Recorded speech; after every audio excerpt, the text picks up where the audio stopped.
What's up guys, welcome back to a new video. I hope you're all doing well. So today I wanted to break down my submission for the Apashe remix contest, which actually ended yesterday, so if you want to vote for my track you can still do that till the 9th of December. Link is also in the description box down below. So if you don't know about Apashe, he is an EDM artist who makes amazing music. His style is basically a mixture between classical music and trap. It's really well produced, really well done. If you don't know his music, check him out. So for this contest we had to remix a track of his called Uyebok Gotta Run, which is a Russian hard bass track. I've never done anything in that direction whatsoever, so that was really new for me, and I decided to make a drum and bass track out of it. But without further ado, let's just jump right into the breakdown. Alright, so now we're in the session. The song has about 80 tracks, and before I jump into the sound design and each section, I really wanted to explain my initial intention that I had when creating this track. So basically what I did is I wanted to transition from a really orchestral part that represents the original track a lot to this really neurofunkish drum and bass track, and bring in these elements and combine them with the original orchestral elements. As for the intro, I took a part of the original song, which is basically the orchestral layer, and what I did to it is basically just added some distortion, an EQ and fresh air. I also chopped it up to change the progression a little bit.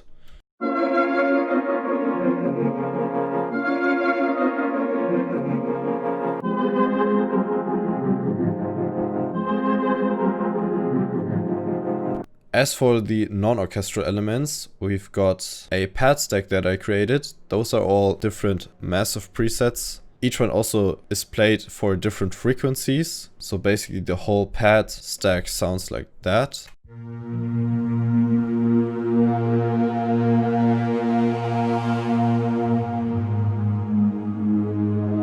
Then I added some effects to it. Basically a vinyl crackle for the background, just to add a little bit more ambience. Now we have also some supporting effect vocals, I would say. Those were also from the original track and also come from the intro section of the original. There is no processing on them whatsoever. They're also pitched around to fit the chord progression that I came up with. And then we also have some more drum effects. Those are supporting snares from my build and later on main drop section. I thought they sounded a little bit like a ticking clock, and I also panned them a little bit to the left to just make the stereo field a little bit more interesting.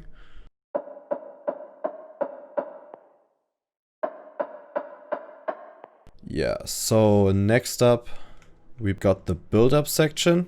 As for the build, once the build is introduced, these horns join in.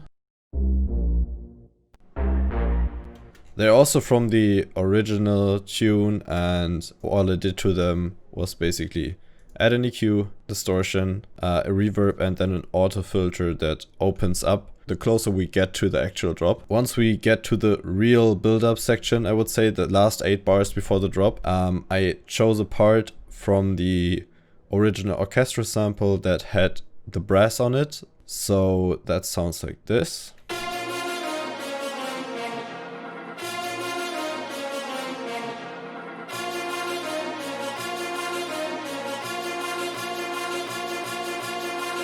And then we have another brass hit for the drop that I layered with an effects impact. And basically the moment the brass comes in, also a riser starts.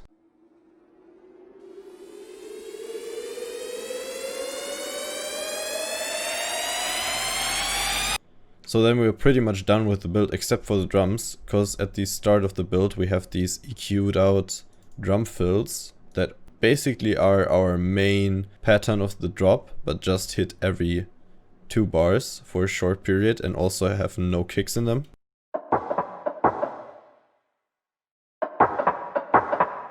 And then for the main build snares, we got basically the same drums that are going to be in our drop section, and there's also a filter opening up, so we got this kind of pattern.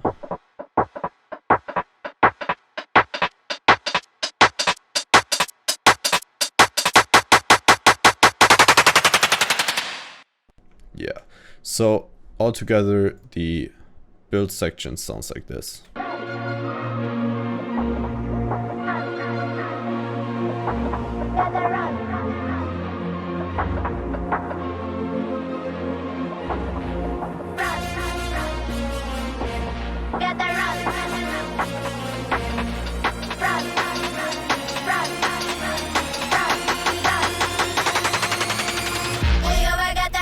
Yeah, and then we get to the drop, which was actually the first part I built when writing the song. And I started out with these chopped up samples from the original track, which were the horns. So what I did to them is I added a little OTT, EQ'd out some frequencies on the low and high end, added another distortion, and then also automated a reverb.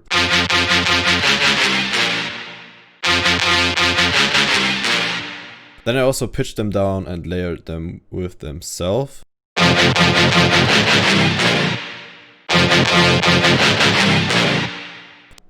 Yeah, I think you get the idea. Basically, I just layered them because I wanted to get this really rich, distorted low end from the brass. Onto the second bass that is playing, we have this growl bass, which is actually a Serum preset, like standard preset that comes with a Serum. And I added a little OTT, some EQing, a saturator, and some reverb. There was not too much other effects going on, because if you look at the effects that are already stacked inside Serum, there's a lot of stuff, like a hyperdimension, distortion, chorus, compressor. As I said, it's a preset that comes with Serum, so it's already pretty well designed, and I didn't have to do much to get the sound that I wanted. Also, what I did in addition to that was I added these little automations of the frequency of the LFO to add more variety. With these automations, sounds like this.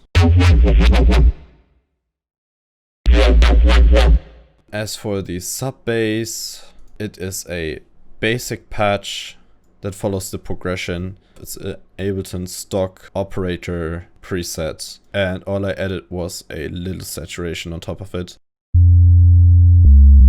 So now we get to, I think, the most important part are the drums. So what we got going on here is basically the typical drum and bass pattern. So the snares are hitting on 2 and 4, the main snares, and then we got these fill snares, and the kick is hitting on every one. And on top of that, we also got these hi-hats, an 808 sample, and I also added a little bit of EQ to it. So basically just playing 16th notes from the beginning to the end.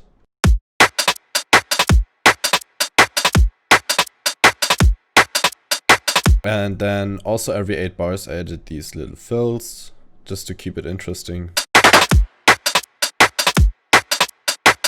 So that's basically it for the drums. Then the last thing that's missing now are the vocals. Yeah, so the pre-drop vocal sounds like this. And then inside the drop we got these sprinkled in every 8 bars. Run, run, run, run, run. Get the run, run,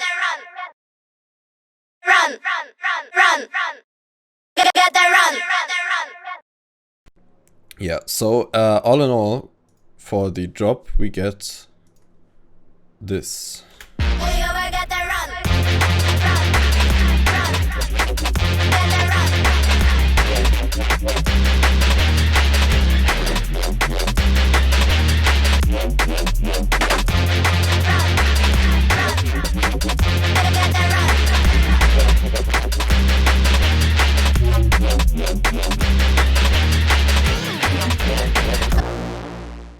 So now we get to the verse section, and I transition into the verse section using this little bending noise thing, which is basically just a massive preset called Lunch Break, which also has distortion added to it. Yeah, so then in the verse section we have the main vocal playing.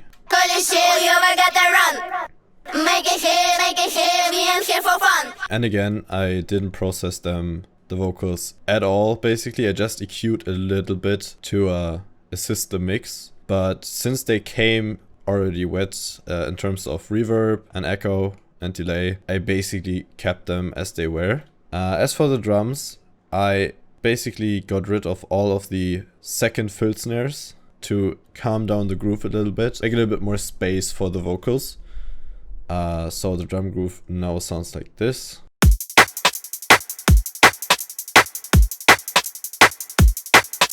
And then also I added this little fill. So then onto the bass, we got 3 different kind of basses.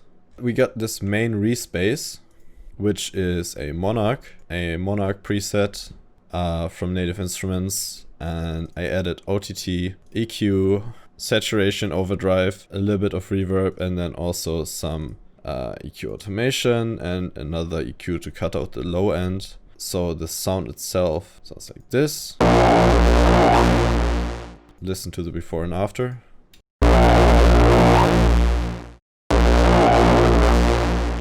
As for mid-growl fills, we got this Serum preset called DMB Roller, which I added a little bit EQ, OTT, I think distortion, yeah, distortion, and another EQ to it, and it sounds like this.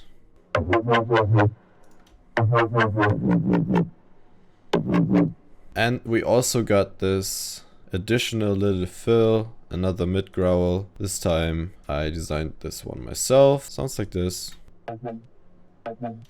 Really small, just a small little detail. Yeah, and then onto our sub. It's still the same sub that follows the progression. And we also got this noise that I layered underneath our bass. It's just a Serum playing, but I just basically deactivated all of the oscillators and just had the noise itself playing. So now let's listen to the part in total.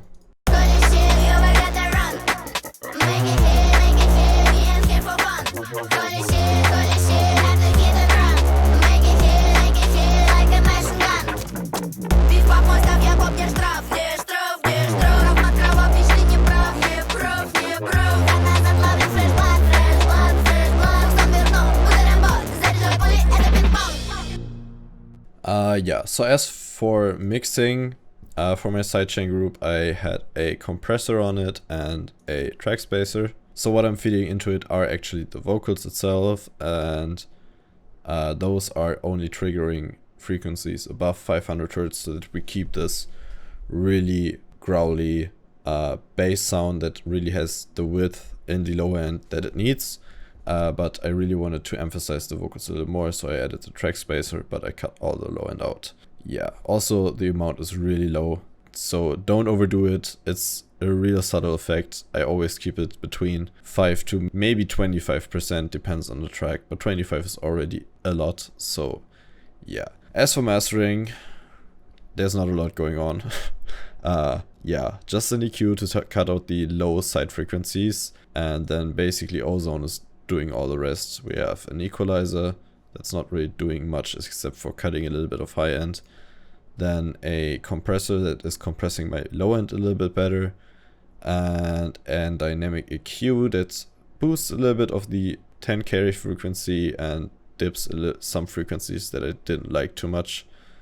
Yeah, and then we also have this other EQ just boosting the 10K, the 1K frequency. A maximizer, and then a vintage limiter at the end. So that is basically it. And with that, we're at the end of the video. I hope you enjoyed it. If you've got any questions, leave them in the comment section below. And I also wanted to give a huge shout out once again to Apashe and Cannibal Records for hosting this huge remix contest. And wanted to encourage you all to go to the link in the description, listen to the remixes, because there's been a lot of amazing producers participating in this, and choose your favorite remix. Doesn't have to be me, just choose your favorite remix. So with that, I'm out, and I hopefully see you in the next video.